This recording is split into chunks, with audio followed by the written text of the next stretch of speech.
The red and blue lights in my rearview mirror made my heart stop. I pulled over to the side of the highway and watched the police car park behind me with its lights still flashing. This was my worst nightmare. Getting pulled over while dressed as Michelle. Getting questioned by a cop who would see through my makeup and wig and realize I wasn't the woman my license said I was. Getting arrested for some law I didn't know existed about men wearing dresses in public. My name is Erin Miller and I'm 29 years old. I'd been cross-dressing for 6 years but never in public. Never outside the safety of my apartment where I could control who saw me and when. Tonight was supposed to be different. Tonight I was driving 2 hours to a support group in Seattle where I could finally meet other people like me. Where Michelle could exist around people who understood instead of hiding alone in my bedroom. The cop was walking toward my car. Tall with broad shoulders and a face I couldn't make out in the darkness. I thought about starting the engine and driving away. Thought about pretending I didn't speak English. Thought about 1,000 ways to avoid whatever was about to happen. Instead, I rolled down my window and tried to steady my breathing. License and registration, please. His voice was deep but not unkind. I handed him my documents with shaking hands. Watched his flashlight move from my face to my license photo and back again. This was it. This was where he'd realize Erin Miller was sitting here in a dress, and everything would fall apart. Do you know why I pulled you over, Miss Miller? He called me Miss. Either he couldn't tell I was a man or he was being kind. I wasn't sure which possibility scared me more. No, officer. Was I speeding? Your left tail light is out. It's a safety hazard, especially on these dark roads. He looked at me more carefully. Are you okay? You seem nervous. I'm fine. Just didn't realize about the light. I'm going to let you off with a warning this time. Get it fixed soon, though. He handed back my license and started to walk away, then stopped. And miss? Whatever you're driving toward tonight, I hope it's worth it. You look like you're going somewhere important. Thank you, officer. He smiled and it transformed his entire face. Made him look younger and less intimidating. Drive safe. I watched him walk back to his patrol car and pull away. Sat there on the side of the highway trying to process what just happened. A cop had seen me dressed as Michelle and either didn't realize or didn't care. Had called me miss and smiled at me and told me to drive safe.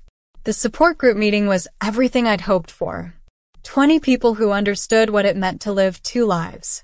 Who knew the fear and shame and joy of becoming someone else when the world wasn't watching. For 2 hours, I was just Michelle surrounded by people who saw me as real. Driving home, I felt lighter than I had in years. The taillight was still broken, but my heart felt fixed for the first time in forever. That lasted until I saw the red and blue lights behind me again. Different highway. Different time.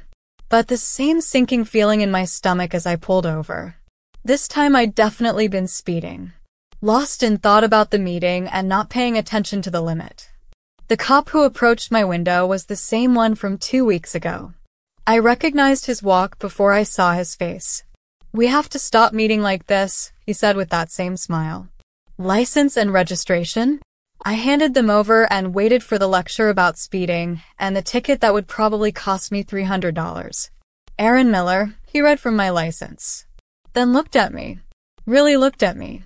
But you go by Michelle, right? My blood turned to ice. He knew. He'd known all along. Yes. How did you? I'm a cop. I noticed things. He handed back my documents. You were doing 70 in a 55. That's pretty dangerous. I'm sorry. I wasn't paying attention. Where were you coming from tonight? It wasn't an accusation. Just a question. A support group. In Seattle. For people like me. People like you. He repeated the words carefully. You mean cross-dressers? I nodded, too scared to speak. My brother used to go to those meetings. Before he transitioned. Said they saved his life. The cop was quiet for a moment. I'm Officer Jake Morrison, by the way. And I should probably tell you I pulled you over on purpose tonight. What? I've been watching for your car. Wanted to make sure you made it home safe from your meeting. He looked embarrassed. I know how dangerous these roads can be late at night. You were watching for me? That probably sounds creepy. Sorry. When I saw you 2 weeks ago, you looked so scared. Like you were waiting for the world to punish you for being yourself. I wanted you to know that not everyone in uniform is the enemy." I stared at him.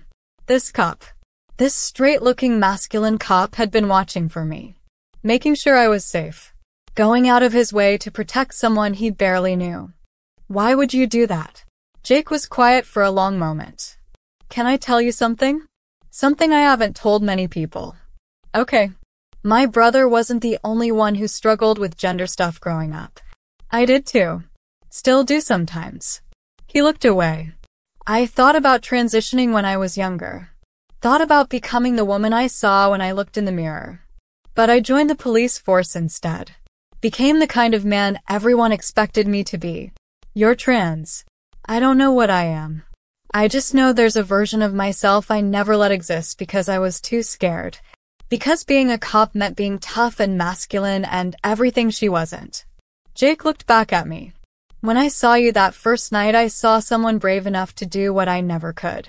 Someone living as themselves even when it was terrifying. I'm not brave. I'm terrified every time I leave my apartment. That's what makes it brave. Doing it anyway." We sat there on the side of the highway talking until other cars started honking for us to move. Jake gave me his personal number and made me promise to text him when I got home safe. Over the next 3 months, we became friends. Jake would meet me for coffee and we'd talk about gender and identity and what it meant to live authentically. He started seeing Dr. Brittany Anderson, the same therapist I'd been seeing for years. 6 months after that first traffic stop, Jake told me he was starting hormone therapy, that he was becoming Julia, the woman he'd been hiding for 32 years. "I wouldn't have had the courage without you," Julia told me over dinner one night. "Watching you be Michelle made me realize I could be myself too.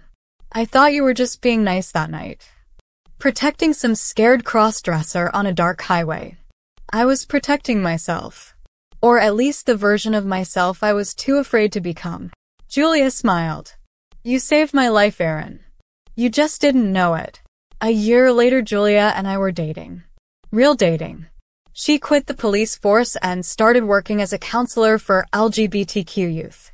I finally moved to Seattle and started going to the support group every week instead of once a month. We got married last spring.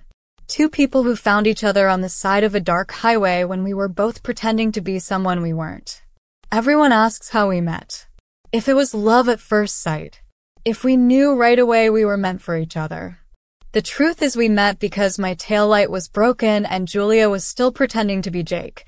We fell in love because we recognized the same fear in each other. The same desperate need to be seen as real. I thought Julia saved me that night by not arresting me. By calling me miss and smiling at me like I deserved kindness. But really we saved each other. One scared cross-dresser and one closeted trans woman meeting on the side of the highway at exactly the moment we both needed someone to understand. Sometimes the person who stops you is actually the person who sets you free. If you enjoyed this story, you can find more like it in my Femboy and Crossdressing Stories bundle. 5 complete stories available now on Amazon for just $4.99. Until next time, keep exploring, feeling, and becoming who you are.